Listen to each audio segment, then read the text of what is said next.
Brian Marshall of Broadpoint Amtech is not shy about his views on Apple. He says it's the greatest technology company on the planet, and he'd probably love it a whole lot more if they would follow his advice for increasing sales of the iPhone. Welcome. This is Taking Stock on Bloomberg. All right, Brian Marshall, tell us, what should Apple do to boost sales of the iPhone? Sure, Pim, thanks. I think Apple needs to move away from their exclusive arrangements across the planet. So, they've been doing that, obviously, since they launched the iPhone a little over 2 years ago. But the big point of my argument is in the U.S. Obviously, they're stuck with AT&T right now. Not stuck. They're doing well, obviously. But I think if they migrated to Verizon in the second half of next year, after that AT&T exclusive arrangement expires in June of 2010, we think that Apple could actually ship roughly 14 million incremental iPhones in 2011 with Verizon. So we see it as a match made in heaven. All right, but Brian, I mean, then they would have to be saying goodbye to what, a $450 subsidy that they received from AT&T. Are they going to be able to make it up on volume? Yeah, Pim, that's a good point. In fact, my model is pretty conservative, despite the fact I'm street high with my pro forma calendar year 2010 estimate of $1.75. I'm sorry, $11.75. Better, thank you. You gave me a little bit of a heart stoppage there. That's a big multiple. I assume that goes to $300 for everybody, all carriers, not only international but U.S. as well. So I think when they do that, they can still actually do very well because they'll make it up through volume, and so all that earnings will go to the bottom line.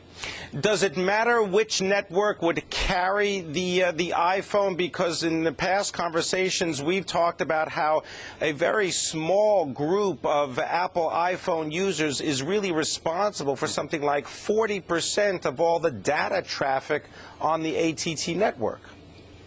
Yeah, that's a good point as well. So roughly 4% of the AT&T users of the iPhone consume about 40% of the overall network bandwidth. So that's a pretty big issue. I mean, obviously, whenever I travel to New York with my iPhone, I get drop calls all the time. Whenever I'm here in San Francisco, it drops all the time. So very frustrating experience, but I'm not going to move away because Apple has their hooks into me. I enjoy my user experience on the iPhone despite the poor network quality issues. So if Verizon is able to figure those issues out, and AT&T hopefully will over time as well, I think that's the opportunity. And so, the BlackBerry obviously is much more spectrally efficient when you're talking about consumption of bandwidth of the networks. And so, I think that we've got to figure those issues out before we can actually have a really good user experience on a network.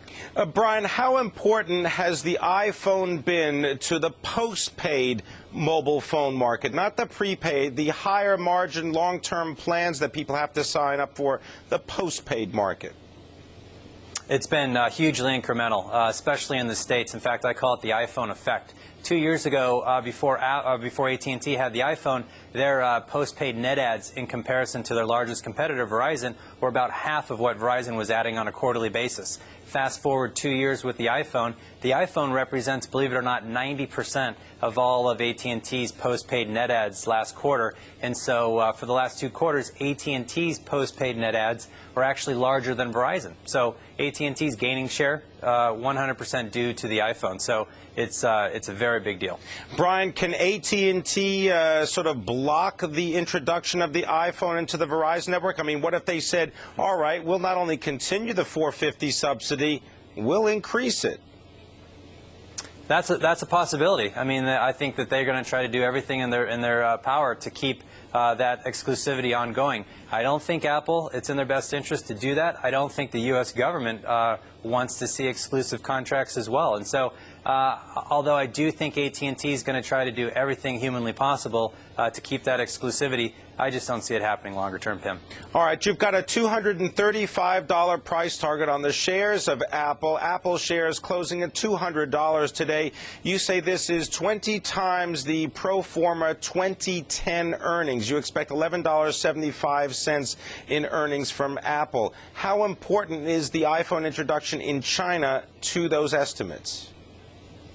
Yeah, it's pretty important, but it's not the end game. I mean, if you look next year, my iPhone assumption for the year, calendar year 2010, roughly 37 million units. And so, if you look at who's AT&T's partnered with in China, or I'm sorry, who Apple is partnered with in China right now, it's China Unicom.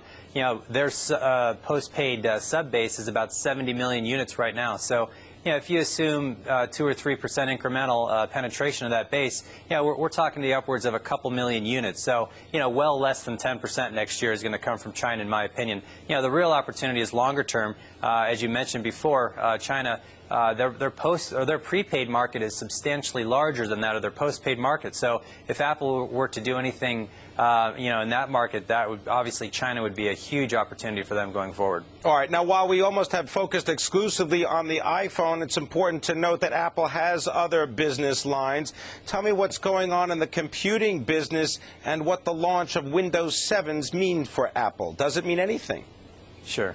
I don't think it means too much, actually. I did an analysis basically studying the 4 major OS operating system launches from Microsoft over the past 10 years. And ironically, the launch has actually almost acted as a delayed accelerant, if you will, to Mac sales. And so every time Microsoft launched a new operating system, Mac sales kind of took off a little bit afterwards. And so, you know, we're not too concerned about Win 7 and the impact on Mac. Mac continues to gain share idiosyncratically. I think everything that they're doing, you know, they just continue to do very well. You know, if you go to a Best Buy, you look at all the notebooks, you know, clearly, you know, the MacBook lines, the MacBook Pros and MacBook Airs are the best designed out there. And so while they still represent less than 5% of the overall market, I think that they continue to gain massive share. For example, last quarter alone, September, both on a year-over-year and sequential basis, units grew 17%.